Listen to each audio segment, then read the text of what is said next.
So we're going to bring Ayiti Community Trust and the representative here, Gerda Nicolas, to say a couple of words as one of our major sponsors. Gerda, would you please come to the microphone? Our femme vaillant. Thank you so much. I'm going to ask Vitel, yeah. Introduce? Yeah, I will.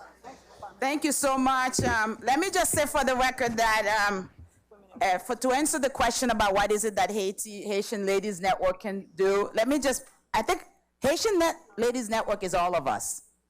It's all of us. Like, we all have to come together and kind of answer that question for ourselves as well. I'm super excited to be here with my executive director, strategic advisor, Gitel Nicolo. You've heard enough from me. This is an opportunity for her to share a few remarks from Haiti Community Trust. Hello, ladies. Hello, ladies. Oh, that's great.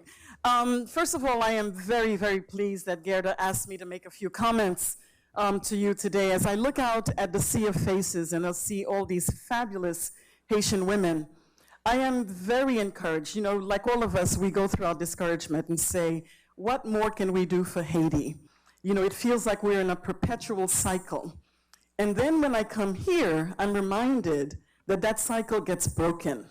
It gets broken by us, right? And in many, many different ways that we contribute. I am a member of this diaspora that has been here since 1961 in this country. I came as a child, and Haiti has never left us because our parents and everything that we do that tells us, like Gerda said, we are who we are today because of where we were born. Yes. And we have given to this country. We have given everywhere that we have gone. I spent the last 10 years of my life working in Africa, in Senegal and Ghana. And I can tell you, even there, we have been giving. And so don't let anybody tell you that we are not a force to contend with. When we put our heads together, we give, and we give big. Mm-hmm. And so, my comments about what I've heard from the panel today, and it resonates with my own mission in life.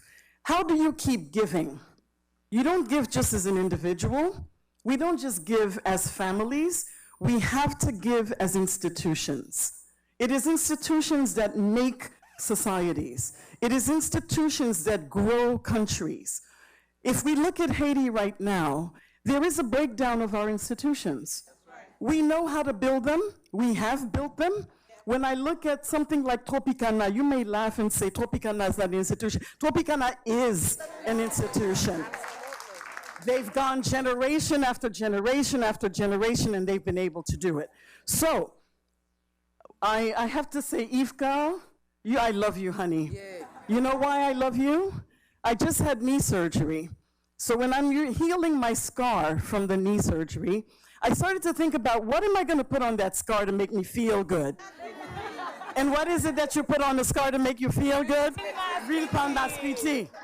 So I went to Whole Foods before I had my surgery, and then I asked the doctor for permission. He asked me, what is that? And I told him. He said, as long as it doesn't harm you. And I said, don't worry, it won't harm me. So I apply it every day, and thank you for having Cleolescence to allow me to do that. Focose has been around a very long time, building institutions for generations and doing microfinance so that women that we have heard about have the opportunity to participate. I joined the incredible dynamic team of Ayiti Community Trust because there was one preoccupation I've always had in my life. The projects that I worked on in Africa were USAID funded, 5-year increments. The last one in Ghana was $79 million that I was managing with a team of over 300 people.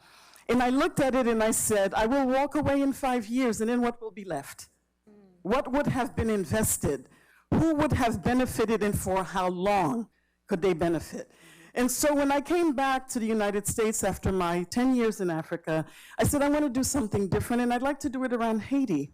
And Gerda's my good friend. We've been talking about philanthropy and building institutions for a very long time. And she said, would you join us? And I said, yes. Part of the reason why I said yes is that when you think about an endowment, and I'm going to give you an example. In 1915, in Boston, a couple of people put their heads together, 1915, think about it, And they said, you know what? We need to be able to have a fund that supports this community as it grows. So they created a community foundation back in 1915, and they use an endowment model, as most foundations do. And Gerda explained to you why that is the case. Do you know how much the endowment of the Community Foundation of Boston is today? $1.3 billion. It is the gift that keeps giving. It is the gift that gives in perpetuity. If we are about building institutions in Haiti, for Haiti, by this incredible diaspora that has built wealth and is building wealth in this country, can we have a mechanism that captures that wealth, reinvests it in Haiti in ways that are sustainable? Not the fly-by-night, 5-year project, you walk away and you see no results. How can we break the mold, change the narrative, become the game changer of how you do change and how we capitalize on the wealth that we are building here to serve our country? That is the challenge. And I would challenge you all, as women, as part of this network. I keep hearing numbers, 30,000, 40,000, 50,000. Think about it. If each one of us in this room, you're asking what can you do? Yeah. If each one of us in this room said to Ayiti Community Trust, I will give you $30 a year.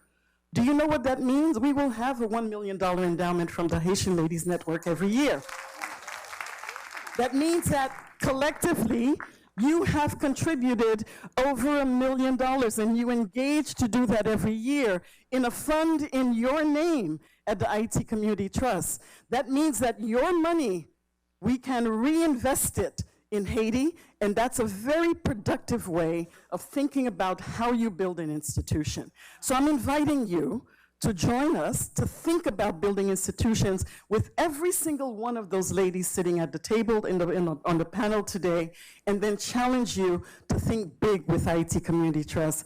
Help us change the narrative, help us build a sustainable sets of activities for Haiti so that Haiti can have its day. Thank you very much. Thank you.